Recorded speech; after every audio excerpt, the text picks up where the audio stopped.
Saya Wali, Assalamualaikum warahmatullahi wabarakatuh. Selamat malam semuanya, teman-teman yang sudah bergabung di pembelajaran NLP kali ini. Nah, untuk mengawali acara, mari kita berdoa sejenak kepada Tuhan Yang Maha Kuasa, supaya nanti acara dari awal hingga akhir berjalan dengan lancar dan membawa manfaat kepada kita semuanya. Amin ya rabbal alamin. Baik, berdoa, kita mulai.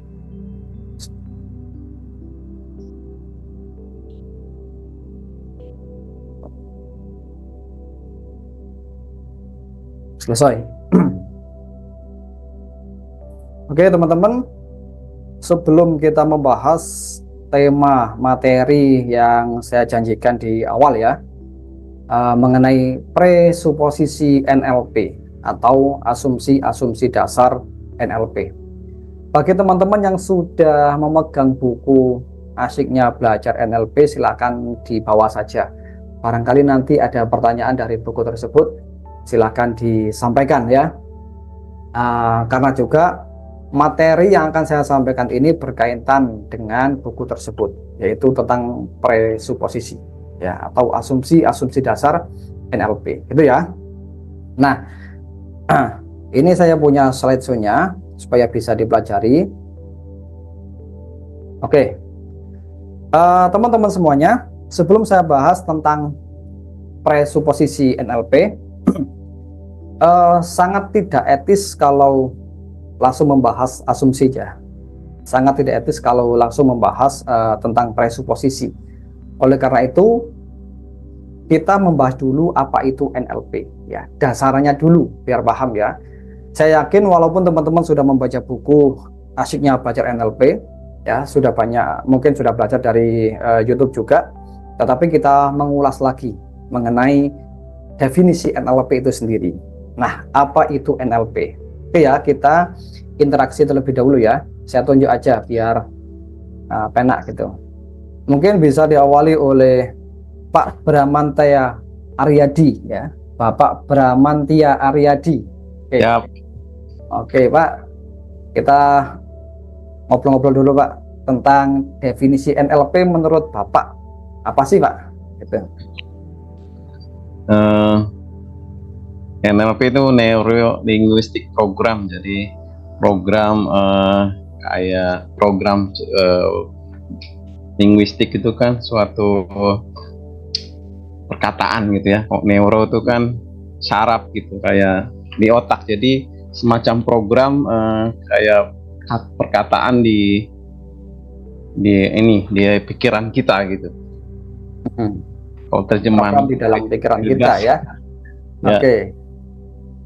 Oke, lanjut. Ini ada siapa ini? Mas Asdam Ate Banjarmasin. Halo Mas, selamat malam. Bisa dihidupkan mikrofonnya Mas? Mas Asdam. Ya, halo Pak. Halo Mas. Kalau menurut Mas Asdam mengenai apa itu NLP, bisa disampaikan dulu Mas. Linguistic Programming Pak. Ya. Itu kepanjangannya Mas. Ya, kepanjangannya. Nah, kalau definisinya bagaimana? Definisinya Pak, itu program apa ya? Saya kurang terlalu mendalami lagi nih Pak ya, anunya itu definisinya seperti apa ya kan? Nah. Intinya program ya. Iya, program sesuai namanya. Ya. Linguistic programming gitu. Nah, oke teman-teman, 3 saja cukup ya. Ini saya sampling aja. Ya teman-teman, bagaimana pemahamannya mengenai buku Asyiknya Belajar NLP itu? Apa-apa, memang tahap awal belajar itu tidak langsung paham semuanya. Memang seperti itu ya. Nah, saya saja yang sudah belajar NLP mulai tahun 2016 itu resmi ikut pelatihannya. Sampai hari ini pun masih buka-buka buku NLP gitu. Terkadang masih ada bagian-bagian tertentu dari NLP yang belum saya pahami. Nah, maklumlah. Kenapa? Karena ilmu itu, yang seperti kita tahu ya, ilmu itu kan sangat luas sekali. Satu bidang itu kalau didalami masih terus nggak habis-habisnya. Seperti itu. Termasuk NLP ini ya. Nah, Oke teman-teman, yang barusan Anda sampaikan itu adalah menurut saya betul semuanya ya, nggak salah. Meskipun kurang tepat nggak apa-apa. Sekarang kita bahas terlebih dahulu secara lebih rinci. Nah, tentang neuro linguistic programming gitu. Nah, ini ilmu yang digunakan untuk mengenali pikiran dan menggunakannya dengan maksimal. Nah, sesungguhnya kita belajar NLP itu adalah kita belajar tentang pikiran kita sendiri, gitu. Ya, kita mengenali pikiran kita, kemudian kita gunakan, seperti itu.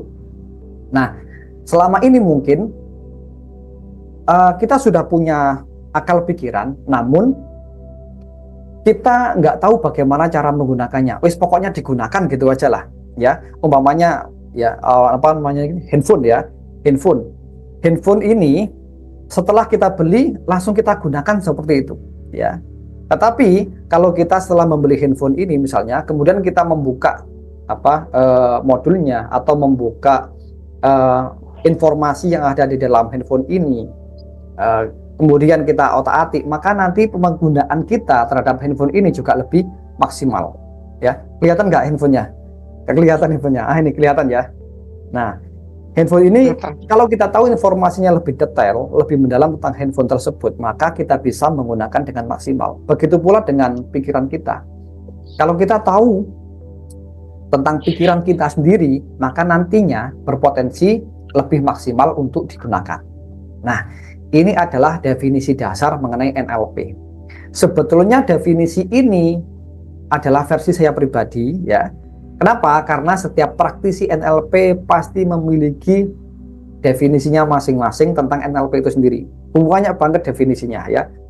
Kalau teman-teman membuka buku Asyiknya Belajar NLP, di situ saya sebutkan satu persatu definisinya, satu apa, dua apa, ya, dan lain sebagainya. Gitu. Kenapa demikian? Kok kesannya NLP itu plin-plan? Ini definisinya mana yang betul gitu? Kok ada banyak sekali definisinya, gitu ya? Sebetulnya semua definisi itu nggak ada yang salah, sesuai dengan mapnya masing-masing orang, sesuai dengan pemahamannya masing-masing praktisi NLP itu sendiri, begitu loh. Namun oleh karena itu, untuk menseragamkan semua pemahaman NLP yang berbagai macam definisi itu, maka di sini ada definisi khusus yang diberikan oleh lembaga Neo NLP ya. Nah, ini saya ambilkan dari modul Neo NLP yang saya miliki. Ini adalah menseragamkan semua definisi yang ada. Intinya di sini loh, gitu loh, ya. Yang pertama apa sih neuro itu? Neuro linguistic programming itu. Pertama adalah kata neuron, ya. Neuron itu kan berkaitan dengan syaraf kita, ya. Syaraf pikiran yang di dalamnya mengandung peta mental. Nah, maksudnya apa ini peta mental? Peta mental itu adalah berupa gambar internal, bayangan-bayangan yang ada dalam pikiran kita. Kemudian suara internal, ya, suara-suara yang ada dalam pikiran kita, termasuk lagi sensasi internal, ya. Mungkin dalam ingatan kita merasakan sesuatu, ya, melihat sesuatu atau mendengar sesuatu, itu adalah map di dalam sudut pandang NLP. Map artinya adalah peta, seperti itu. Nah, dari mana sih peta mental kita itu? Semuanya didapatkan dari informasi yang ditangkap oleh panca indera dan disaring secara mental, ya. Nah, gini teman-teman, intinya di saat kita melihat, mendengar, mencium aroma, mencicip makanan atau memegang sesuatu, itu semua informasinya masuk ke dalam otak kita. Namun nggak semuanya dimasukkan, belum masuk, enggak, ya. Di situ ada filter pikiran, namanya delesi, distorsi, dan generalisasi, seperti itu. Nah, apa sih fungsinya filter pikiran ini? Yaitu menyaring informasi-informasi yang kita anggap penting, yang kita anggap perlu, yang kita butuhkan untuk masuk dalam otak kita. Nah, ini khususnya orang yang sudah dewasa. Beda lagi kalau anak kecil misalkan. Anak yang baru lahir itu belum memiliki penyaring mental secara sempurna. Makanya anak tersebut belum dikatakan balik istilahnya, ya. Belum dikatakan dewasa, gitu. Artinya apa? Informasi apapun nggak dinilai, nggak dikoreksi, tapi masuk begitu saja diterima, ya. Filter pikirannya belum sempurna. Nah, sedangkan kita orang yang sudah dewasa, katakanlah kalau pria umur 15 tahun, kalau perempuan umur 10 tahun ke atas ya. Nah, itu filter pikirannya sudah mulai sempurna, bisa menyaring, bisa menilai, bisa mentelaah, bisa memutuskan. Nah, itu menggunakan filter pikiran. Di antaranya ada delesi, ya. Delesi itu filter menghapus, ada distorsi, yaitu filter membelokkan informasi atau membiaskan informasi. Ketiga ada filter generalisasi atau menyamakan informasi satu dengan informasi yang lainnya. Nah, dari ketiga filter ini akhirnya menjadi map, menjadi apa? Persepsi kita, menjadi peta mental kita. Nah, peta mental kita itu berupa gambar dalam pikiran, berupa suara dalam pikiran, berupa sensasi dalam pikiran kita. Itu. Nah, itu adalah berkaitan dengan neuron. Artinya apa? Gambar mental itu semuanya tertancap di dalam syaraf itu, disimpan di dalam syaraf kita, seperti itu. Ya, hampir samalah dengan apa? Video di HP ya. Video di HP kan mengandung gambar, suara, dan lain sebagainya, termasuk ada gerakannya. Nah, itu semuanya disimpan di mana? Disimpan di memori HP. Seperti itu. Otak kita juga sama. Syaraf otak kita menyimpan gambar-gambar, menyimpan suara-suara, menyimpan sensasi rasa, ya. Dan itulah yang disebut dengan map atau disebut dengan persepsi. Itu. Nah, dari persepsi kita melangkah ke yang nomor 2, yaitu linguistik. Linguistik itu artinya adalah bahasa. Kita kemudian memaknai setiap informasi yang diterima dari dunia eksternal tersebut.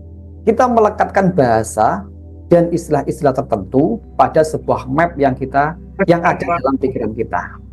Nah, artinya apa? Gambar mental, suara mental, dan sensasi dalam mental kita itu kita maknai, kita labeli bahasa, kita berikan istilah. Oleh karena itulah manusia itu bisa berbicara seperti ini, ya. Manusia bisa memaknai suatu peristiwa, manusia bisa memaknai suatu kejadian. Itu ada linguistiknya, ada pembahasaannya, ya. Nah, inilah kenapa antara kata neuron dan linguistik itu nggak bisa dipisahkan, ya. Teman-teman di sini ya, kata neuron, linguistik, ini ada kata hubung. Artinya apa? Antara syaraf kita dengan bahasa yang kita ucapkan itu saling terhubung, tidak bisa dipisahkan. Apa yang kita bahasakan di lisan akan langsung ditangkap oleh peta internal kita. Atau sebaliknya, apa yang di dalam peta internal kita itu langsung dibahasakan dengan lisan. Itu namanya neuron linguistik. Gitu, teman-teman. Nah, pertanyaannya adalah, apakah bisa kita mengubah peta mental kita? Jawabannya adalah bisa. Dengan cara apa? Dengan cara yang pertama, mengubah langsung peta mentalnya, mengubah gambarannya, mengubah suara-suaranya, atau mengubah sensasi rasanya langsung dalam mental kita, ya. Atau juga bisa mengubah secara linguistik. Nah, istilah-istilah yang kita pakai itu diubah. Itu bisa memengaruhi mental kita. Seperti itu. Nah, inilah intinya kita belajar NLP. Kemudian ada programming. Ini maksudnya apa? Programming itu adalah respon dalam bentuk perilaku dan kebiasaan sebagai hasil dari bekerjanya kedua peta mental tersebut. Nah, maksudnya gimana? Maksudnya begini, secara ringkas, apa yang kita pikirkan dan apa yang kita bahasakan itu menjadi perilaku. Nah, sederhananya seperti itu. Ya. Nah, makanya orang tua dulu pernah bilang, hati-hati dengan ucapanmu. Nah, itu maksudnya apa? Supaya nggak menjadi sebuah tindakan yang salah, ya. Dipikir dulu sebelum bertindak, misalnya. Artinya apa? Kita pikir di dalam map kita, ya, map kita berpikir, ya, kita memiliki strategi berpikir dalam otak kita, kemudian dilakukan, gitu loh. Yang tujuannya adalah supaya kita nggak salah langkah, seperti itu. Nah, inilah intinya apa? Neuro linguistic programming, ya, di mana bahasa kita mempengaruhi syaraf, syaraf mempengaruhi tindakan atau perilaku kita. seperti itu. Nah,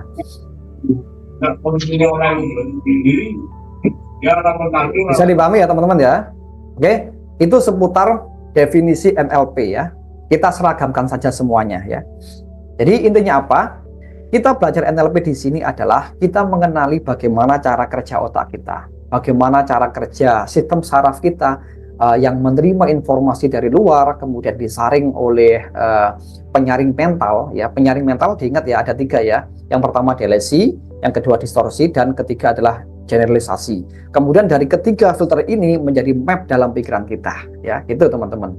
Dari map ini kita berikan istilah, kita berikan bahasa. Kemudian dari situ akan berubah menjadi tindakan secara otomatis.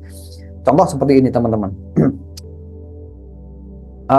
Misalkan teman-teman punya HP jadul, HP zaman 2000-an lah, ya, HP Nokia misalnya.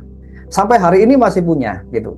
Teman Anda bilang, HP jadul buat apa? Buang aja, gitu, misalnya. Nah, kenapa? Itu adalah kata-kata yang bisa membuat hati kita mungkin jengkel ya, dianggap kuno seperti itu. Tapi kita timpali dengan kata-kata seperti ini, nggak apa-apa HP ini jadul, yang penting bisa menghasilkan uang misalnya. Nah, itu kan beda lagi kesannya. Nah, maksud yang saya sampaikan seperti ini teman-teman. Apa yang kita katakan itu mempengaruhi perasaan kita, ya. Dan perasaan kita mempengaruhi programming atau tindakan kita, respon yang kita lakukan, gitu loh. Ya, antara dibilang ini HP jadul, buang aja, misalkan ya, dengan perkataan ini HP jadul, tapi bisa membawa banyak rezeki, misalkan. Nah, beda nggak teman-teman kesannya? Ya beda kan ya. Nah, seperti itu. Itu contoh sederhana mengubah linguistik, mengubah kata-kata yang kita ucapkan di lisan. Tujuannya adalah untuk memberikan makna yang berbeda dari peristiwa yang ada, sehingga respon atau programming diri kita itu berubah, gitu loh. Nah, bisa ditangkap ya. Oke. Contoh lagi seperti ini. Ada anak nangis, anak kecil nangis ya, misalkan anak umur 5 tahun ya, jatuh sedikit nangis ya. Kita bilang ini dasar anak cengeng. Nah, kata-kata cengeng ini nanti akan ditangkap oleh pikiran anak tersebut. Akhirnya anak itu memaknai dirinya, memahami dirinya sebagai anak yang cengeng, sebagai anak yang lemah. Itu.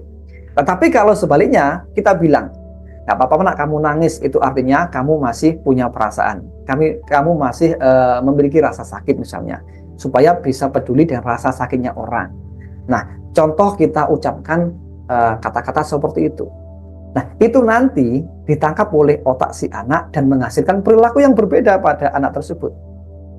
Bukan sebagai anak yang lemah, tetapi anak yang perhatian kepada orang lain, ya.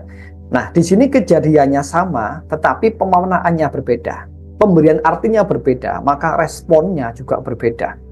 Perilakunya juga berbeda. Itulah neuro linguistic programming. Gitu. Simple sebetulnya. Ya. Kalau teman-teman masih bingung tentang NLP, mudahnya seperti inilah. Kita berupaya untuk mengucapkan kata-kata yang bisa membangun diri kita sendiri ataupun orang lain. Itu sudah NLP banget. Gitu loh. Makanya ada istilah jagalah lisanmu kan gitu. Jagalah kata-katamu. Nah, mulutmu adalah harimaumu misalnya, gitu. Lidahmu lebih tajam daripada silet misalnya. Itu adalah istilah yang menggambarkan betapa pentingnya ucapan yang kita sampaikan kepada diri kita ataupun orang lain bisa berpengaruh pada respon yang kita dapatkan.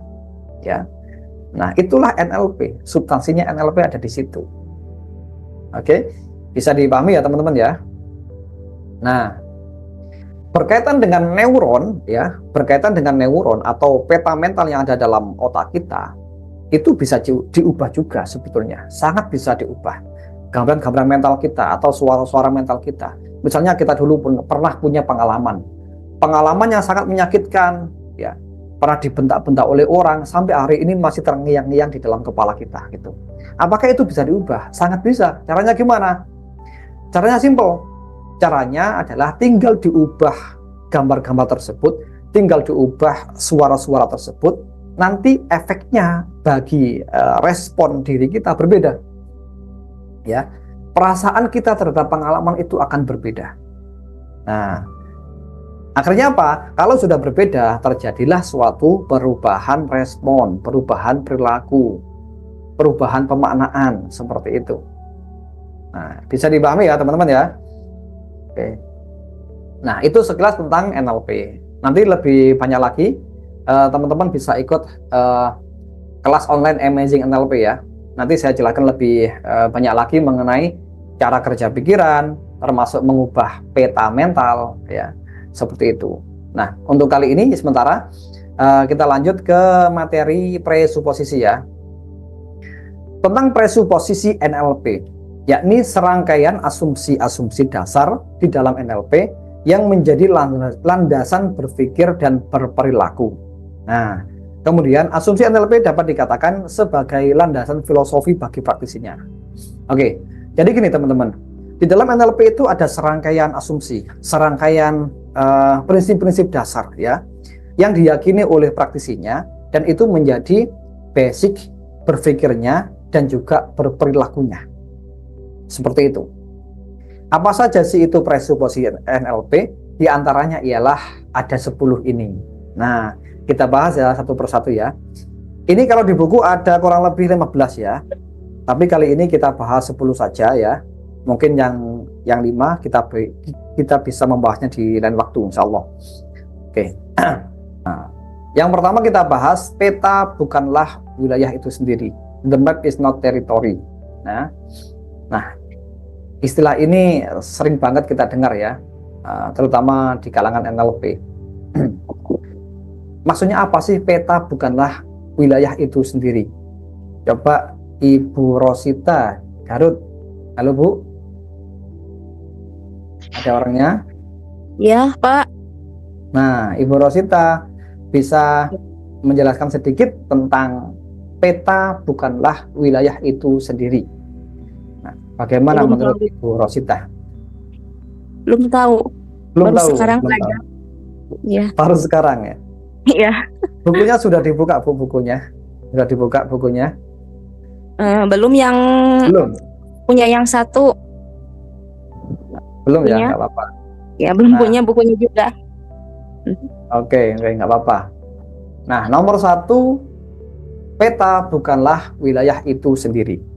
Nah, ini teman-teman, tentang presuposisi ini wajib kita pahami ya sebagai praktisi NLP. Kenapa harus kita pahami? Karena dari sini kita bisa berpikir ya, bisa berpikir bagaimana sih praktisi NLP itu bekerja ya. Karena kalau kita seperti umumnya orang, kita mungkin masih sering yang namanya salah paham ya gitu. Tapi kalau kita sudah belajar NLP, kita masih potensi salah paham pasti ya karena manusia. Namun kita akan lebih dewasa untuk menyikapinya. Atau paling tidak kita istilahnya itu apa ya? Koreksi dulu sebelum kita menilai orang seperti itu. Kenapa? Karena kita memiliki pola pikir NLP yang namanya presuposisi itu sendiri. Nah, yang pertama apa? Peta bukanlah wilayah itu sendiri. Nah, peta di sini adalah mental kita, persepsi kita, gitu. Ibaratnya sebuah peta ya.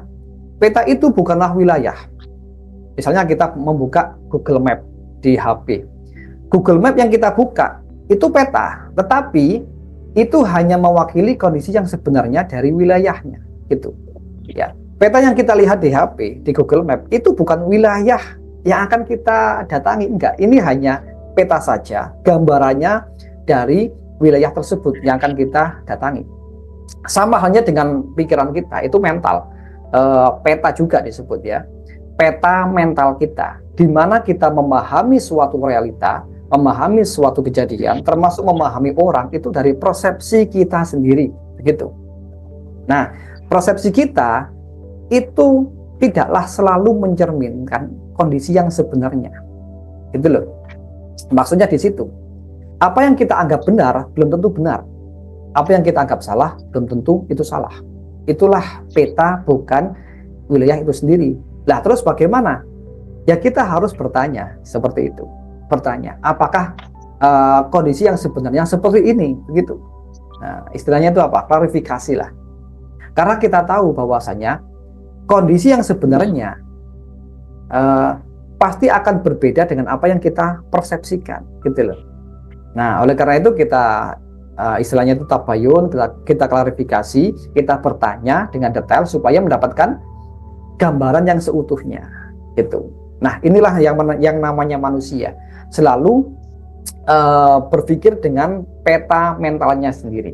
Nah, dari peta mental ini seseorang pasti memiliki definisi sendiri. Kayak tadi di awal saya tanya ke teman-teman ya, definisi NLP-nya kok agak berbeda gitu. Bahkan saya sendiri punya definisi sendiri. Teman-teman juga yang praktisi juga sama, memiliki definisi sendiri. Kenapa? Itu adalah peta mentalnya masing-masing, begitu. Nah, kemudian yang nomor 2 adalah manusia tidak bisa tidak berkomunikasi. Nah, maksudnya itu kita setiap saat selalu berbicara kepada orang lain ataupun kepada diri kita sendiri, seperti itu teman-teman. Ya, kita nggak bisa nggak ngomong.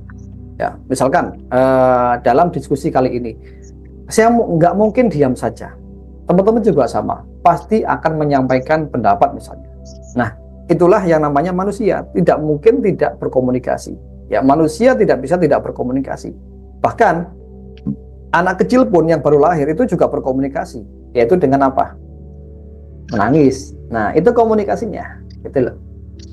Bahkan kalau kita ada masalah dengan teman misalnya, kita ada masalah apa gitu ya dengan teman, kita nggak ngomong itu pun sebetulnya sedang komunikasi, komunikasi batin istilahnya.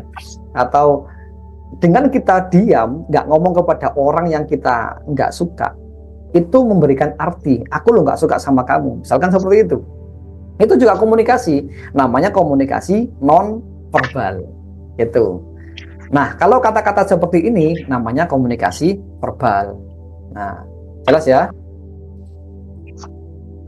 Kemudian yang ketiga, makna dari sebuah komunikasi adalah makna yang Anda dapatkan. Makna dari sebuah komunikasi adalah respon yang Anda dapatkan. Ini koreksi ya. Kata makna setelah adalah, ini adalah respon, ya. Makna dari sebuah komunikasi adalah respon yang Anda dapatkan. Nah, maksudnya apa?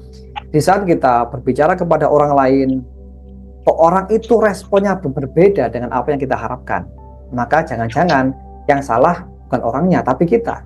Mungkin salah menyampaikan, akhirnya disalahpahami. Nah, itu adalah makna dari sebuah komunikasi. Jadi, kalau kita pingin respon yang didapat oleh orang itu sesuai dengan harapan kita, maka kita harus bisa menata ucapan kita, menata komunikasi kita supaya bisa dipahami sesuai dengan yang kita harapkan, agar responnya sama dengan apa yang kita maksud. Seperti itulah. Lanjut ya. Atau ada pertanyaan, silakan teman-teman. Nggak apa-apa, saya persilahkan dulu. Gimana Bu Ida Ruhidani? Ada pertanyaan? Lanjut dulu aja. Oke. Ya, Lanjut dulu ya. Sekarang nomor 4. Di balik setiap perilaku ada niatan positif. Ini maksudnya apa? Bagi seorang praktisi NLP, bagi teman-teman yang sudah belajar NLP, kita harus berpikir bahwasanya di balik setiap perilaku pasti ada niatan positif, walaupun perilakunya itu negatif. Contohnya apa? Perilaku mencuri misalkan. Pasti kalau kita tanya pencurinya, ya misalkan polisi menanya pencuri itu, pasti ada niatan positifnya dari mencuri itu. Apa contohnya? Mencuri karena nggak punya uang, ya misalkan, kemudian uangnya dibuat makan supaya untuk menghidupi keluarganya. Nah, itu kan baik, atau paling nggak bisa survive lah dirinya, ya dirinya nggak mati misalkan, untuk mempertahankan hidup. Itu kan baik, tujuannya baik, niatannya baik, walaupun perilakunya itu jelek, perilakunya salah, gitu loh. Contoh lain, ada orang tiba-tiba datang kepada Anda, orangnya itu nagih hutang dengan cara membentak-bentak Anda. Perilaku membentak itu kan jelek, ya kan? Atau bahkan menampar Anda, itu kan jelek. Tetapi di balik tamparan itu punya maksud baik. Apa? Supaya Anda membayar hutang, supaya Anda nggak punya tanggungan sampai di akhirat misalnya, kan seperti itu, kan baik itu. Nah, jadi di balik setiap perilaku ada niatan yang positif. Termasuk diri kita sendiri, teman-teman. Kita misalnya memiliki kebiasaan buruk misalnya ya. Di balik perbuatan buruk tersebut pasti ada niatan positifnya. Contoh lah ya, mungkin apa ya, misalnya saja ada orang yang suka minuman keras itu. Nah, perilakunya itu jelas salah, jelas melanggar norma ya, termasuk bisa merusak kesehatan. Tapi kalau kita gali apa niatannya, pasti ada niatan positifnya. Misalnya supaya tenang Pak gitu, supaya lebih enjoy, supaya bisa melupakan masalah gitu. Itu ada niatan positifnya di situ, ya kan?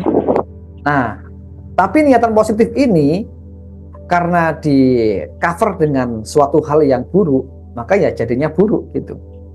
Ya, biasanya orang kan tidak menilai niatannya, tidak menilai tujuannya, tapi menilai dari apa yang dilihatnya, itu kan ya. Bisa dipahami ya. Nah, ini ada hubungannya dengan presuposisi yang pertama, yaitu peta bukanlah wilayah itu sendiri, gitu loh. Artinya apa? Kita itu lebih sering untuk menjustice seseorang, menilai seseorang sesuai yang kita lihat, sesuai persepsi kita, gitu loh. Ya kan? Padahal belum tentu itu jelek, atau bahkan belum tentu itu baik. Nah, makanya di sini kalau kita merujuk pada presuposisi yang nomor 4, kita itu sangat dianjurkan untuk apa? Untuk bertanya apa niatan positifnya, itu loh. Walaupun perbuatannya itu jahat, perbuatannya salah. Nah, nanti solusinya gimana? Maka niatan positifnya itu dipertahankan, kemudian perilakunya yang jelek, yang salah itu diganti dengan yang lebih baik, seperti itu. Supaya apa? Antara niatan dengan perilakunya itu sejalan dengan baik, ya. Sama-sama dikatakan benar lah gitu. Oke, lanjut nomor 5 ya. Setiap manusia sudah memiliki sumber daya yang dibutuhkan untuk mencapai apapun. Nah, setiap manusia sudah memiliki sumber daya yang dibutuhkan untuk mencapai apapun. Itu. Ini maksudnya apa? Dalam diri kita ya, teman-teman ya, itu sudah ada potensi, sudah ada sumber daya yang kita butuhkan untuk apapun, untuk mencapai apapun itu. Kita ambil contoh ya, ada orang yang terlahir dari keluarga miskin, dari kecil dia miskin sampai gede dia miskin, ya. Kalau kita nilai pasti orang ini nggak bakal sukses, tapi kenyataannya apa? Banyak orang yang awalnya miskin sampai besar miskin, tapi akhirnya apa? Dia bisa mengubah hidupnya menjadi orang sukses misalnya. Nah, itu artinya apa? Sumber daya yang selama ini itu sudah ada dalam dirinya. Ya, pencapaian yang selama ini dia dapatkan itu diikuti dengan sumber daya yang dia miliki sendiri, begitu. Nah, jadi praktisi NLP meyakini sepenuh hati itu bisa mencapai apapun yang kita kehendaki, gitu loh. Kenapa? Karena kita sudah punya potensinya, kita sudah punya sumber dayanya dalam diri sendiri yang butuh digali, itu butuh dieksplorasi. Nah, pertanyaannya bagaimana cara mengeksplorasinya? Yaitu dengan teknik self coaching bisa, ya, teknik bertanya ke dalam diri kita sendiri. Itu contoh seperti ini ya teman-teman, contoh saja. Misalkan kita ingin lepas dari suatu masalah itu. Nah, kita bertanya kepada diri kita sendiri, bagaimana sih caranya agar saya bisa terlepas dari masalah ini dengan cara yang terbaik misalnya. Nah, contoh kalimat pertanyaan seperti itu sangat menggali ke dalam diri kita, menggali potensi kita, menggali sumber daya kita yang dibutuhkan untuk diekspor keluar. Yang nantinya apa? Kita mendapatkan jawaban yang tepat. Itu loh. Nah, itu trik self coaching ya. Atau trik untuk menggali sumber daya dalam diri kita. Seperti itu. Bisa dipahami ya? Kalau contoh pertanyaan yang salah, ya, misalnya kita punya masalah. Kita hanya bertanya, mengapa masalah ini datang kepadaku? Nah, ini kita nggak menyelesaikan masalah sebetulnya. Kita justru tidak mengambil sumber daya dalam diri, tapi justru menyalahkan diri atau menyalahkan orang di sekitar kita ya. Namun kalau kita menggunakan pola pertanyaan yang tepat ya, apa yang harus saya lakukan agar saya terlepas dari masalah ini dengan cepat misalnya, itu nanti lebih berpotensi untuk mengeksplorasi sumber daya dalam diri kita agar terlepas dari masalah itu. Jadi intinya apa? Setiap manusia punya sumber daya yang dibutuhkan untuk mencapai apapun atau terlepas dari masalah apapun dengan cara bertanya. Itu pola pertanyaan yang tepat akan menghasilkan jawaban yang tepat pula. Nah, seperti itu ya teman-teman ya. Oke, sampai di sini bisa dipahami. Mungkin ada pertanyaan, silahkan. Nggak apa-apa. Yang bertanya, Silakan yang bertanya. ya ini kan setiap manusia sudah memiliki sumber daya yang dibutuhkan untuk mencapai apapun. Bagaimana dengan yang ada disabilitas? Sama Pak, sama. Bagi orang-orang yang disabilitas ya, terutama yang secara fisik cacat ya. Kalau cacat secara mental itu faktor lain ya, konteksnya beda. Ini orang disabilitas misalnya dia lahir dengan cacat, nggak punya tangan, nggak punya kaki gitu, juga sama, itu dikatakan normal, secara mentalnya normal. Dan selama mentalnya normal, itu dia juga sama, memiliki sumber daya apapun yang dia butuhkan untuk mencapai yang dia inginkan. Seperti ya, contoh kayak siapa itu, Nick Vujicic ya kan, menjadi seorang penulis, menjadi seorang motivator, padahal kakinya, tangannya hampir nggak ada, seperti itu. Nah, contoh lagi ada orang buta bisa menjadi pemain balet misalnya, menjadi seorang atlet lari misalnya, ada seperti itu. Nah, tapi dengan catatan masih normal mentalnya ya. Kalau yang nggak normal mentalnya, ini beda seperti itu ya, ya pengecualian lah gitu. Nah, tapi ya tidak menutup kemungkinan orang-orang seperti itu tetap bisa mencapai apapun yang dia inginkan, asalkan ada support dari keluarga, ada support dari teman-temannya, ya kan, yang bisa membangun motivasi orangnya itu ya. Nah, intinya setiap manusia punya potensi yang sama, ya, gitu. Baik, terima kasih. Pertanyaan lain? Ada pertanyaan? Kalau nggak ada, saya lanjut ya. Pikiran, tubuh, nomor 6 ya. Pikiran, tubuh, dan lingkungan satu kesatuan sistem. Nah, ini pikiran kita, tubuh kita, dan lingkungan yang kita alami itu adalah satu kesatuan ya. Lingkungan bisa dimaknai dengan kehidupan ya. Nah, pikiran dan tubuh terlebih dahulu. Ini yang perlu kita pahami, penting sekali. Apa yang kita pikirkan biasanya akan menjadi tindakan. Bahkan ya, nggak jauh-jauh tentang tindakan. Apa yang kita pikirkan, contoh, teman-teman memikirkan sesuatu yang menakutkan, mikir hantu misalnya, langsung di saat itu tubuh Anda bisa nervous, bisa gemeter ya kan? Nah, itu artinya apa? Antara pikiran dan tubuh itu satu sistem, nggak bisa dipisahkan. Itu contoh lain, teman-teman membayangkan sesuatu yang sangat menyenangkan ya, mungkin pengalaman dulu waktu menikah ya, atau waktu mendapatkan hadiah. Coba diingat-ingat kembali, maka nanti akan apa? Respon tubuh Anda ikut tenang ya. Respon tubuh Anda tiba-tiba fresh gitu. Nah, itu artinya apa? Antara pikiran dan tubuh satu sistem, ya, tidak bisa dipisahkan. Dan apa dampaknya kepada lingkungan juga ada. Apa yang kita pikirkan menjadi tindakan, menjadi perilaku oleh fisik kita, dan itu berpengaruh pada lingkungan. Contoh mudahnya seperti ini, kita sedang happy, kita berpikir yang menyenangkan, maka respon tubuh kita juga sama, akan melakukan tindakan-tindakan yang positif. Dampaknya kepada lingkungan juga positif, gitu loh.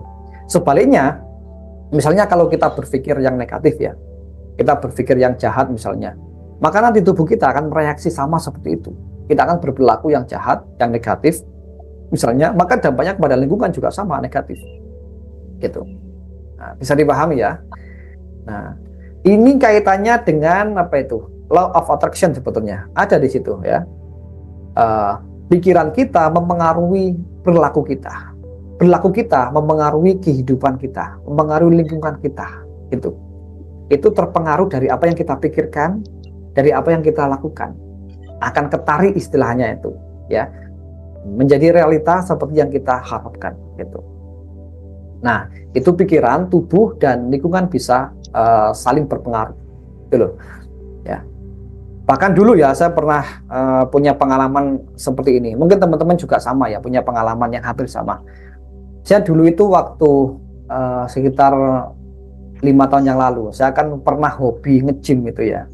Nah, rumah saya dengan tempat nge-gym itu kan jauh sekali gitu, kira-kira ada 5 kilo. Itu kurang lebih 30 menit baru nyampe di tempat nge-gym. Saya pernah berpikir seperti ini.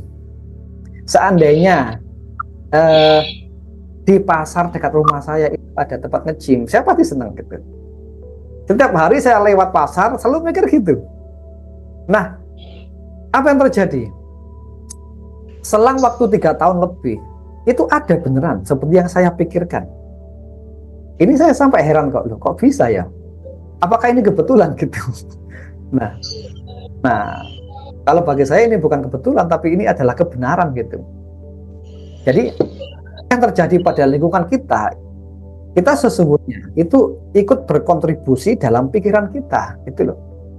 Walaupun secara nggak langsung, pasti itu secara nggak langsung, tetapi bisa berpengaruh kepada lingkungan, gitu. Nah, seperti itu ya. Mungkin juga teman-teman punya pengalaman yang hampir sama ya.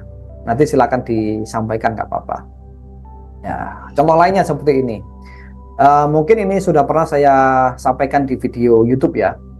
Saya kan pernah punya siswi yang dalam tanda kutip itu butuh binaan khusus ya. Itu siswi ya. Dia seorang perempuan butuh binaan khusus ya. Mohon maaf ya, saya ceritakan sedikit ya, nggak apa-apa ya. Mungkin ceritanya agak tabu.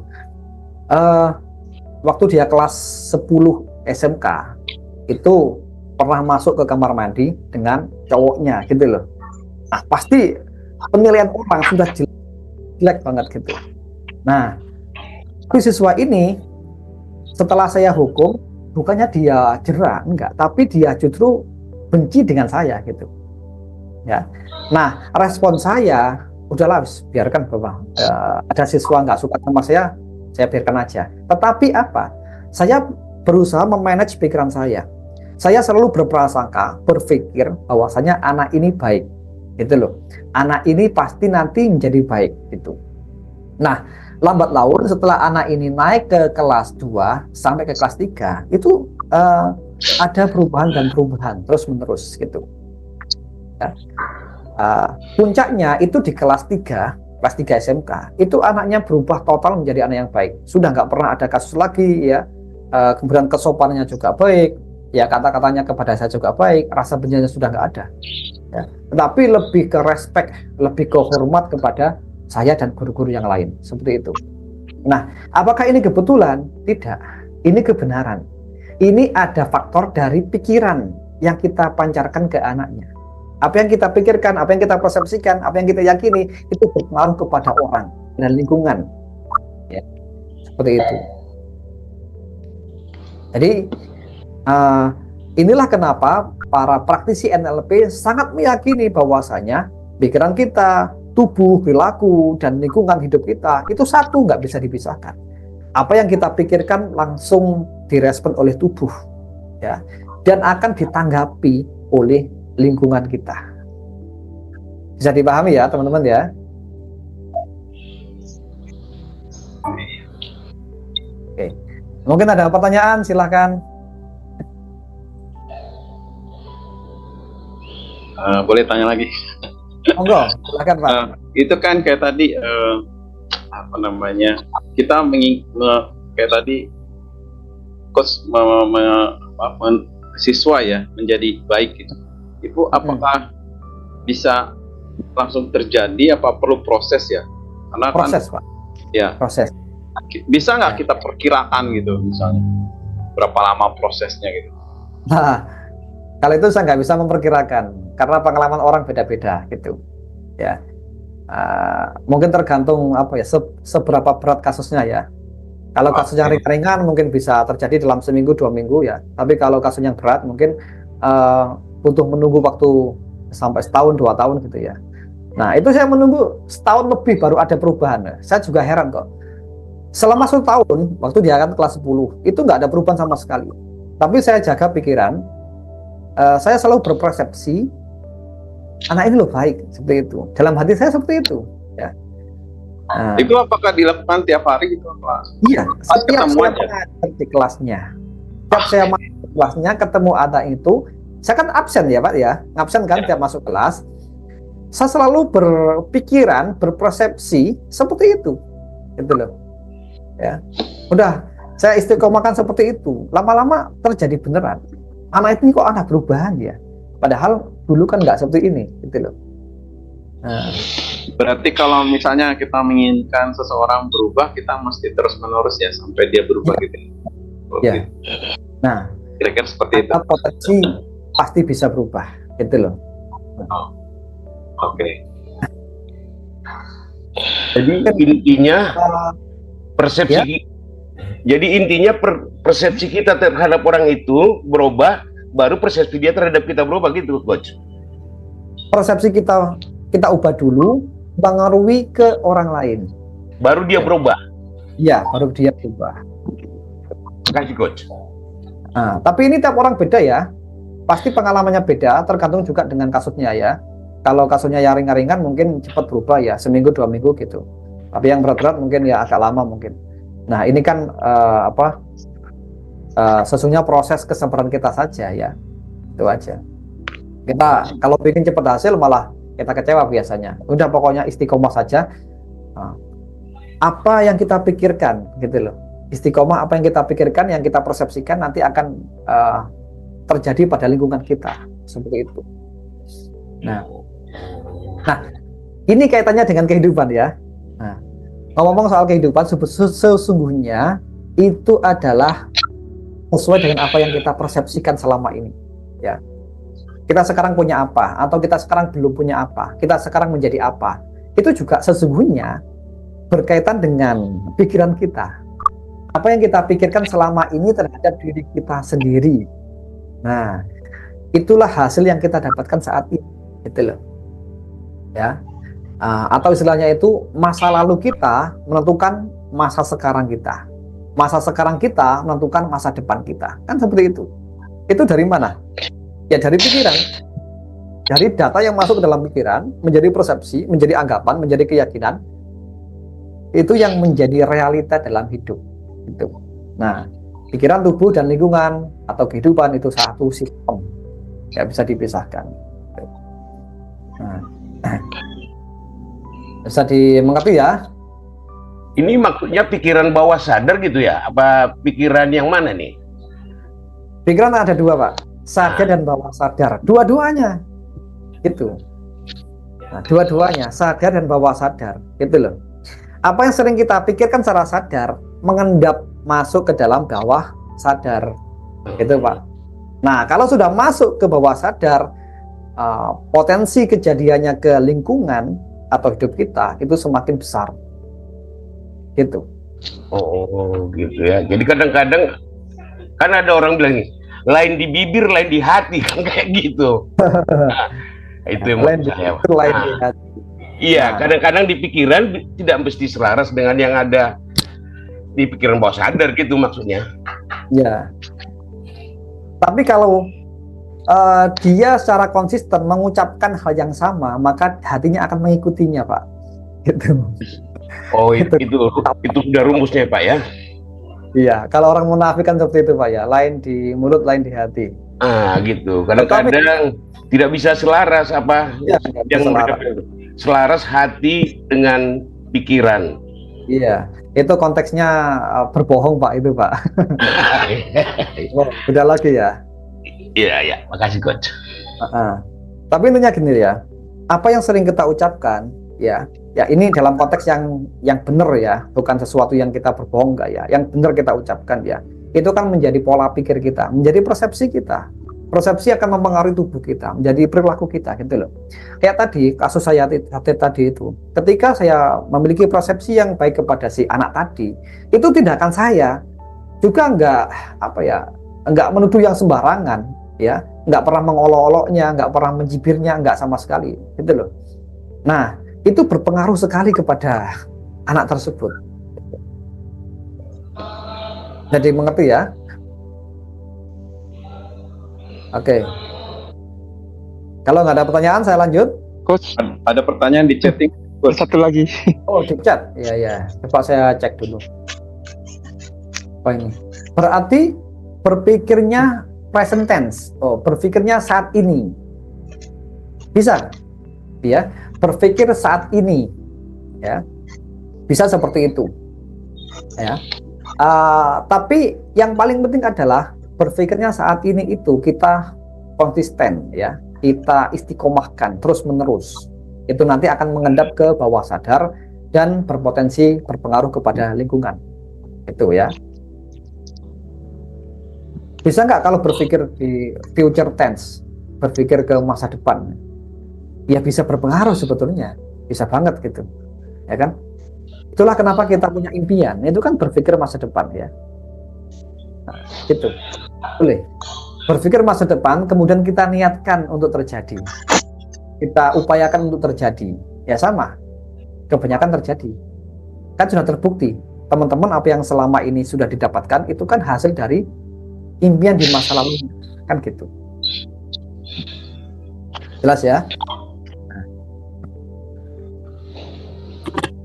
Halo Coach, kalau Master. jarak jauh gitu bisa tidak ya? Gimana maksudnya jarak jauh? Ya, antar pulau, misalnya kita mendoakan seseorang yang jauh di sana, Ya, sangat bisa loh, Pak. bisa ya? Sangat, doakan bisa menembus dimensi. Nah, kita menembus Oke. ruang dan waktu, bisa banget ya. Jangankan di beda wilayah, yang sudah mati pun kan bisa didoakan sama yang masih hidup. Beda dimensi kan, Pak. Bisa banget kan? Oke. Ya, sama. Berkaitan dengan doa itu kan pikiran kita, ya. Pikiran sadar mengucapkan kata-kata doa, ya. Kalau doa ini kita istiqomahkan, kita langgengkan istilahnya, itu kan masuk ke bawah sadar. Nah, kalau sudah di bawah sadar, sudah nggak ada batas, Pak.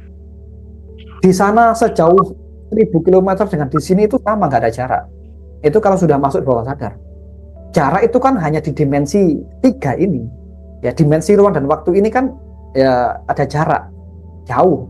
Tapi bagi bawah sadar itu nggak ada jarak, deket semuanya, gitu loh.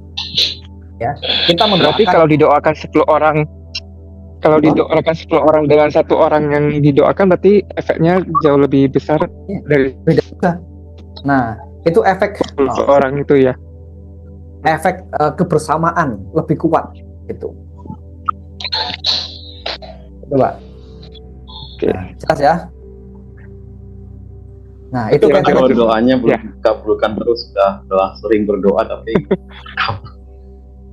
gimana, Pak? maksudnya udah sering berdoa tapi tidak terkabul gitu. Oh, gitu. Gimana? Sering berdoa tapi itu nggak terkabul. Bisa jadi itu nggak berdoa, tapi hanya membaca teks doa, gitu, Pak. Ya, baca teks doa, kayak kita lah. Berarti nggak dihayati gitu ya? Iya, apa teman-teman yang Muslim kan gini biasanya, doa habis sholat, Rabbana atina fid dunya hasanah wa fil akhirati hasanah wa qina adzabannar. Kan cuma diucapkan di mulut, nggak diresapi maknanya. Nah, itu hanya di mulut. Ya, itu sudah bagus sih, tapi kurang mengena di hati, kurang ditangkap oleh pikirannya, hanya di mulut saja. Kenapa? Karena itu kan bahasa Arab bukan bahasa Indonesia, kecuali yang paham dengan bahasa Arab ya, atau paling nggak itu dipahami artinya, supaya bisa menghayati di dalam peta mental kita. Sehingga kalau sudah menghayatinya, itu berpotensi menjadi apa? Persepsi. Nah, sehingga kalau sudah menjadi persepsi, ini berpengaruh kepada tubuh dan lingkungannya. Tapi kalau kasusnya hanya membaca doa, membaca teks doa di mulut dan tidak dipahami dalam persepsinya, kayak nggak menjadi pelaku, nggak menjadi realita dalam hidupnya, tapi hanya menjadi rutinitas saja yang tidak berdampak. Tapi ya sudah cukup bagus lah. pasti ada dampaknya, tapi mungkin lama gitu aja. Ya, beda kalau doa itu diresapi, dipahami, ya dihayati sampai menjadi map dalam pikirannya, maka pasti berdampak pada perilaku dan kehidupannya, pasti itu. Nggak mungkin tidak. Good. Jadi itu tadi kaitannya saya bilang tadi itu antara hati dan pikirannya dia meminta mobil, tapi di pikirannya tidak adalah tempat parkir. Mumet kan nggak selaras. Iya, nggak selaras. Gitu. Berarti ditolak. Nah itu makanya. Ditolak. Nah, kalau berkaitan dengan doa ada dua faktor ya. Faktor yang pertama itu yang tadi itu ya, pemahaman, penghayatan dalam pikiran. Itu faktor yang pertama. Faktor yang kedua, apakah doa itu ditolak sendiri atau enggak gitu loh. Masih ada pertimbangan atau enggak gitu loh. Gitu. Kalau masih ada pertimbangan, ya kan masih ragu-ragu, akhirnya menolak, maka ya ditunda. Sebetulnya bukan di cancel ya, tapi ditunda sebetulnya. Ditunda sampai kitanya siap, seperti itu. Nah, kayak kasus barusan ya, minta mobil tapi masih mikir di mana lahan parkirnya kan gitu. Nah, itu kan ditunda sebetulnya sampai kita siap, sampai kita menyiapkan lahan parkirnya, baru diwujudkan. Gitulah.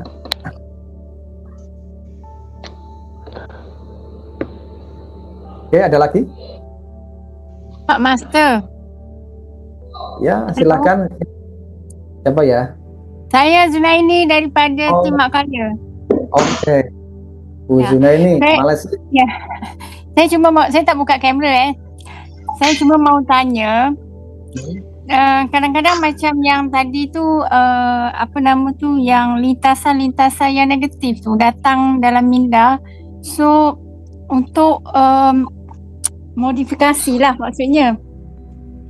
Tapi bila dia selalu datang tu, saya macam takut lah pula. Maksudnya contohnya macam tu, macam contoh anak naik motor kan. So kita kan kita mesti mau doa semuanya selamat, baik-baik. Cuma bila macam dia keluar mungkin malam ke, jadi saya macam tergambar yang negatif. So maksudnya benda tu macam selalu, tapi bila saya ingat, kan dah belajar kan, bila saya ingat saya terus tukar. Maksudnya anak saya selamat macam mana cara pun keadaan, sekalipun tetap selamat, pulang dengan selamat, macam itulah. Cuma saya nak tanya Master, macam maksudnya benda tu macam ada je datang, ada dalam fikiran. So bila Master cakap tadi macam yang kes cowok tadi tu, lepas tu Master berfikiran dia baik tu. Jadi maksud saya dengan kes saya ni, bila dia datang saya terus modifikasikan yang baik tu. Jadi saya nak tanya macam ada sedikit kerisauan lah juga, maksud saya macam tu bila dia datang dalam minda. Itu yang jadi persoalan pada saya. Macam tu. Sudah. Oke. Iya Bu Zunaini, memang seperti itulah, wajar namanya manusia, punya kekhawatiran ya, atau selalu terbayang hal-hal yang negatif, itu wajar, manusiawi. Tapi ya triknya dimodifikasi sendiri. Ya, sudah betul yang tadi Ibu lakukan itu ya. Berpikir yang baiklah, diubah sendiri. Bayangan mentalnya, ingat Bu ya, bayangan mental itu kan map, peta dalam pikiran kita. Itu yang diubah, itu loh. Kita kembali ke presuposisi yang pertama. Peta bukanlah wilayah. Apa yang kita anggap dalam kepala kita itu kan bukan kenyataan yang sesungguhnya. Belum tentu terjadi yang seperti itu kan ya. Nah gitu loh. Nah, jadi tinggal diubah, mental kita diubah, ya, anggapan kita diubah, itu aja. Diubah yang positif, diubah yang baik aja.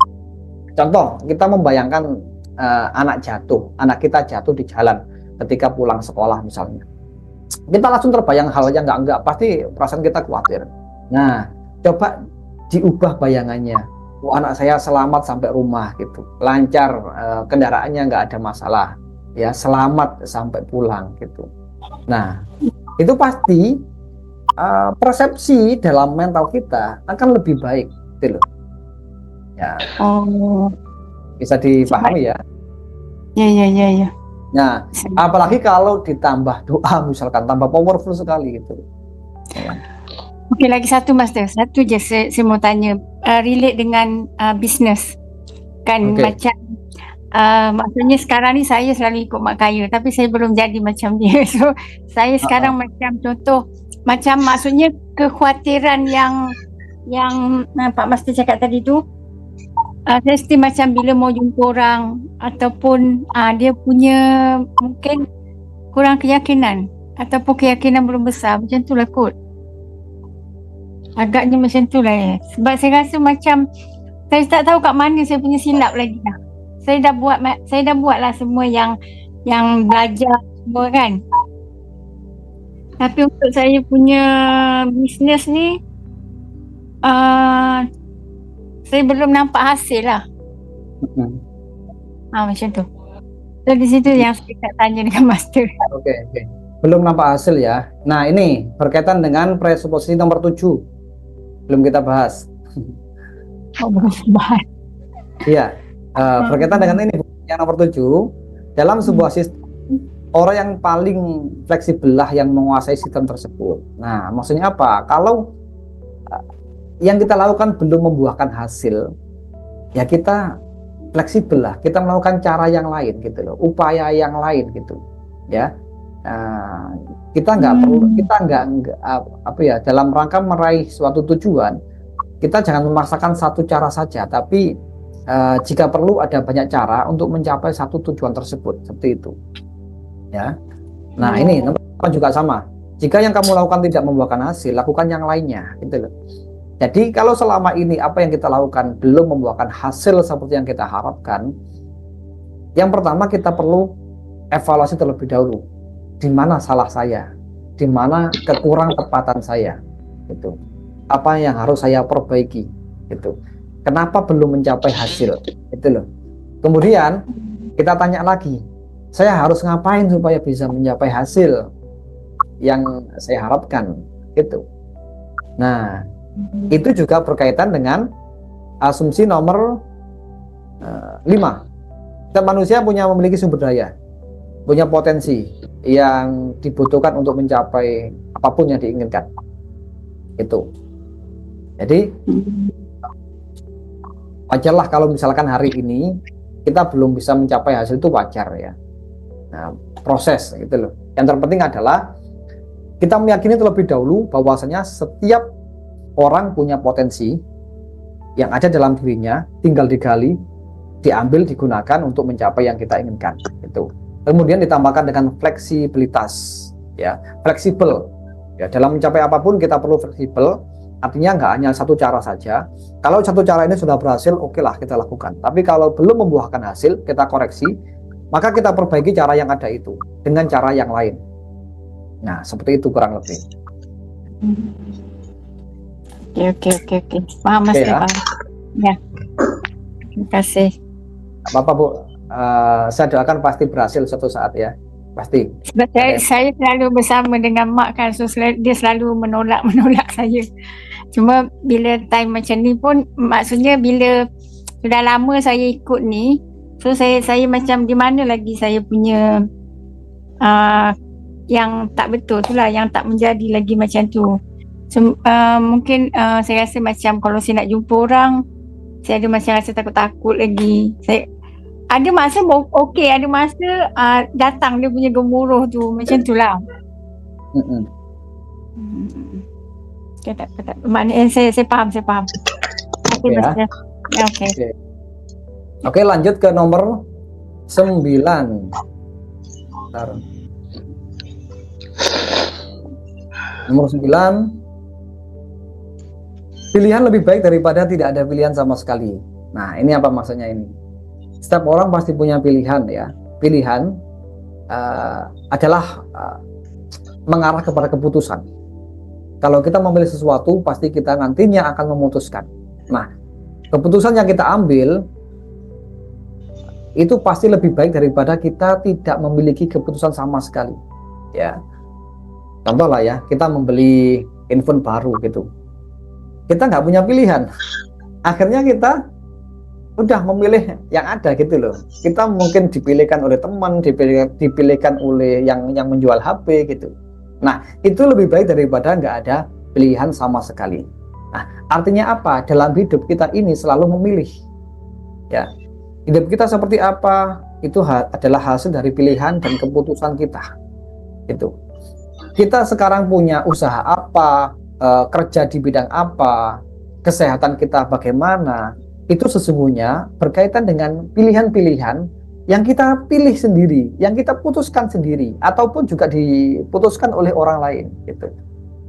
Ya, contoh masalah pasangan, kan itu memilih sendiri sebetulnya.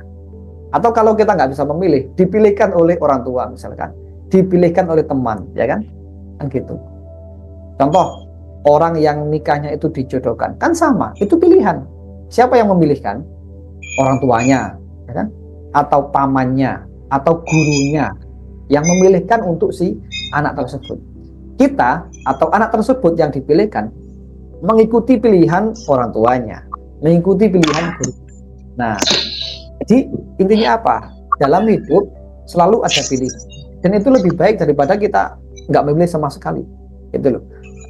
Bahkan dalam kasus kita sama sekali nggak punya pilihan, sudah stop, saya diam aja nggak milih. Nah, ini pun sesungguhnya kita sedang memilih. Memilih apa? Memilih tidak memilih. Gitu loh. Contoh, waktu pemilu ada orang golput, ya kan? Golput itu juga pilihan. Golput itu juga keputusan. Itu loh. Sama. Nah, jadi pilihan lebih baik daripada nggak ada pilihan sama sekali. Ya, namun bagi konteks yang nggak punya pilihan sama sekali, nah ini kan kembali ke orangnya ya. Kalau itu menguntungkan ya silakan, tapi kalau merugikan ya urusan orangnya kan gitu. Nah intinya di NLP kita selalu menyadari bahwa hidup ini pilihan. Hidup ini tergantung pilihan kita sendiri. Hidup ini tergantung keputusan kita sendiri seperti itu. Bahkan nasib kita itu tergantung pilihan dan keputusan kita gitu. Nah, bukannya kita tidak mengkaitkan dengan Tuhan ya. Nah, Tuhan sudah pasti mentakdirkan yang terbaik untuk manusia bagi kita gitu. Tinggal kita memilih ya, mana takdir-takdir yang baik, mana takdir-takdir yang buruk gitu. Kita pilih, kita kehendaki, kita putuskan untuk memilih takdir yang terbaik untuk diri kita, kan begitu. Kemudian yang nomor 10, jika satu orang dapat melakukannya, maka orang lain dapat melakukannya juga. Ini adalah ruhnya NLP teman-teman ya. Maksudnya apa? Kalau misalkan ada satu orang yang berhasil, ada satu orang yang jago di bidang suatu hal, nah orang lain juga bisa mengikutinya. Ya, tinggal mempelajari polanya, mempelajari cara-caranya, persis seperti orang itu. Maka nanti juga bisa, gitu loh. Ya, contoh aja, naik sepeda motor itu dulu zaman sepeda motor masih sangat langka, yang bisa kan sedikit, gitu. Atau bahkan sepeda motor baru ada satu saja, yang bisa kan cuma satu orang itu yang membuat. Tapi ketika diproduksi massal, ya mendadak semua orang bisa menggunakan sepeda motor. Nah, itu artinya apa? Setiap orang itu bisa belajar melakukan hal yang sama, gitu loh. Ya. Jadi satu orang bisa, maka lainnya juga bisa ikut bisa. Dengan cara apa? Meniru polanya, meniru cara-caranya, atau meniru langkah-langkahnya, sama persis, maka juga bisa. Ya, tanpa kecuali pasti bisa. Asalkan punya niat. Nah, punya niat terus melakukan cara yang tepat seperti yang dicontohkan oleh orang yang bisa. Pasti nanti bisa. Nah, ini luas konteksnya. Bisa dalam hal apapun. Bisa diterapkan dalam hal bisnis, dalam hal edukasi, dalam hal parenting, dalam hal terapi, apapun ya, tanpa kecuali. Termasuk dalam hal spiritual, dalam hal peribadatan, sama, modeling sekali itu. Ya, bahkan kalau dalam konteks spiritual agama, kita disuruh model, disuruh meniru. Meniru siapa? Meniru tokoh agama yang mengajarkan kita. Misalnya kalau di Islam itu ada model Nabi Muhammad, itu kan ditiru. Uswatun hasanah, itu kan teladan. Ya, teladan itu kan ditiru, dicontek. dicontek pola hidupnya, dicontek bagaimana perilakunya, dicontek komunikasinya, dicontek bagaimana ibadahnya, gitu. Itu modeling itu sebetulnya. Ya, dalam konteks bisnis juga sama. Kita meniru bagaimana orang sudah berhasil di bidang bisnis, meniru bagaimana pola pikirnya, meniru bagaimana tingkah lakunya, bagaimana cara dia berbicara dengan rekannya, bagaimana dia berpromosi, bagaimana dia bertindak, mengambil keputusan. Itu semua bisa ditiru, gitu loh, ya. Bisa diamati, ditiru, dan diterapkan pada diri kita. Maka nanti potensi hasilnya juga sama, ya. Walaupun nggak persis sama, ya, tapi paling tidak itu di bawahnya sedikit lah sudah oke. Nah, bisa dipahami ya teman-teman sampai di sini?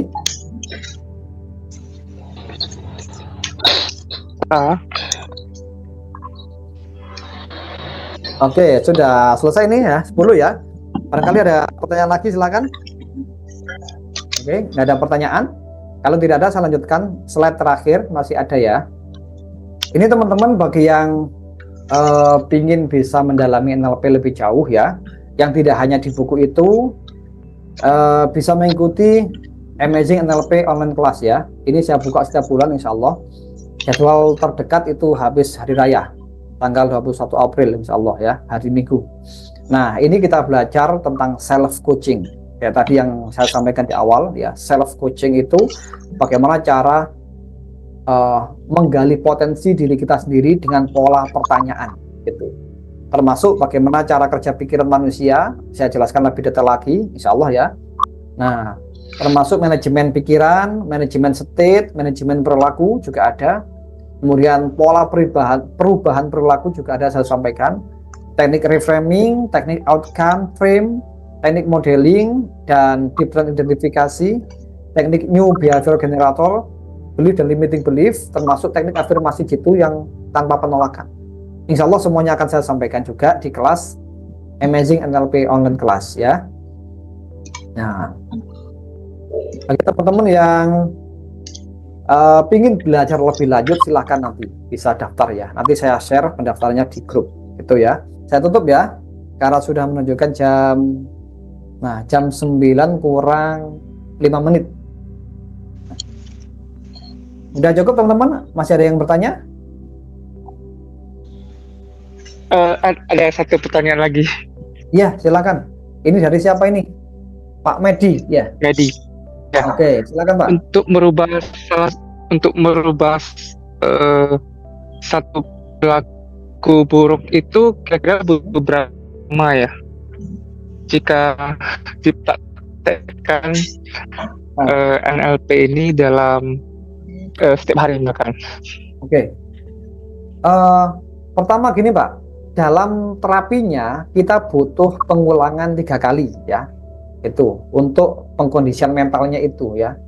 Kemudian diberikan pilihan baru dengan kebiasaan baru lah ya, pilihan baru untuk kebiasaan baru itu. Nah, butuh waktu berapa lama? Ini pasti tiap orang beda, tetapi kalau kita pakai prinsip ini ya, prinsip pengulangan 3 kali minimal, dan diberikan pilihan baru pada perbuatan yang baru untuk menggantikan perbuatan yang buruk, maka nanti efeknya bisa dalam waktu cepat ya, bisa seketika gitu loh. Namun orang pasti mengalami hal yang berbeda, mungkin bisa seketika tapi kok masih terbawa dengan perilaku yang lama gitu, maka butuh terapi lagi gitu. Nah, ini kembali ke basic orangnya dan kembali ke niat orangnya masing-masing, seberapa kuat dia mau berubah untuk mengatasi perbuatan buruknya itu. Nah, tapi selama pengalaman saya pribadi dan teman-teman itu ya, kalau kita sudah mengulangi terapinya misalnya ke 3 kali ya, sampai 3 kali beres, kemudian diberikan perilaku baru untuk menggantikan perilaku buruk yang lama itu, maka nanti bisa seketika itu kita akan terbiasa meninggalkan kebiasaan buruk dan berganti melakukan kebiasaan baru tersebut ya, untuk menggantikan perbuatan yang buruk. Nah, bisa seketika di saat itu. Nah, jelas Pak ya?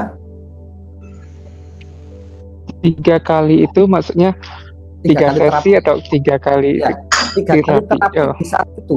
Diulangi 3 kali di saat itu. Ya. 1 kali terapi, 1 kali sesi terapi. Misalkan selama 30 menit ya. Itu melakukan 3 kali 3 kali pengulangan. 3 set. Itu Oke. istilahnya. Oke. Nah, tapi ini kembali ya, Oke. yang namanya terapi itu Pak ya, Mhm. itu pasti kembali ke seberapa kuat niat kita mau berubah gitu. Terapi apapun, hipnoterapi, NLP terapi, atau EFT, SAFE, juga sama. Itu kembali ke basic kita, seberapa kuat kita mau berubah gitu. Nah, kalau kita bicara tentang terapi itu fleksibel aja sebetulnya. Kita bisa pakai terapi apapun sebetulnya. NLP hanya alat, ya, salah satu alat saja. Ya, memang selama ini efektif, ya. NLP, hipnoterapi, EFT itu terkenal efektif di masyarakat, gitu. Ya, tapi tetap bisa dalam satu kasus tidak efektif bisa. Ya, kenapa? Karena orangnya, gitu. Orangnya yang nggak mau memang, ya, dasarnya nggak mau untuk berubah. Tapi kalau sudah mau berubah, nah pakai teknik apapun termasuk NLP itu bisa cepat hasilnya. Itu. Oke, ada lagi? Silakan kalau masih ada, nggak apa-apa. Nah, kalau tidak ada nanti silakan teman-teman kalau mau bergabung di kelas Amazing NLP silahkan ya. Karena nanti kita menggali lebih dalam lagi tentang NLP, tentang pikiran kita dan penggunaannya bagaimana. Itu ya. Termasuk tentang self coaching, tentang perubahan perilaku, tentang modeling, tentang belief dan limiting belief, semuanya ada. Saya sampaikan dan ada prakteknya juga. Itu ya. Oke teman-teman, bisa saya akhiri kalau sudah nggak ada pertanyaan. Terima kasih. Sudah ya, nggak ada pertanyaan ya. Terima kasih coach. Terima Oke, kasih. sudah jam 9 ya, sesuai rencana saya di awal. Terima kasih coach. Oke teman-teman, sudah jam 9. Terima kasih semuanya yang sudah berkesempatan hadir pada malam hari ini. Pembelajaran kita walaupun sedikit, nggak ada masalah ya. Tapi insya Allah manfaatnya ada pasti ya. Silakan diambil, diterapkan. Kalau nanti belum paham juga, silakan dibuka kembali bukunya, dibaca-baca lagi, dipahami. Silahkan tanya di grup, nggak apa-apa. Ya, di grup NLP, belajar NLP itu. Silahkan. Ya. Oke ya teman-teman, saya tutup dulu. Saya akhiri, wassalamualaikum warahmatullahi wabarakatuh. Selamat malam semuanya dan selamat beristirahat. Selamat malam coach. Terima kasih coach. Terima kasih bimbingannya. Terima kasih coach. Oke, sama-sama. Assalamualaikum. Salam. Saya akhiri ya. Silakan.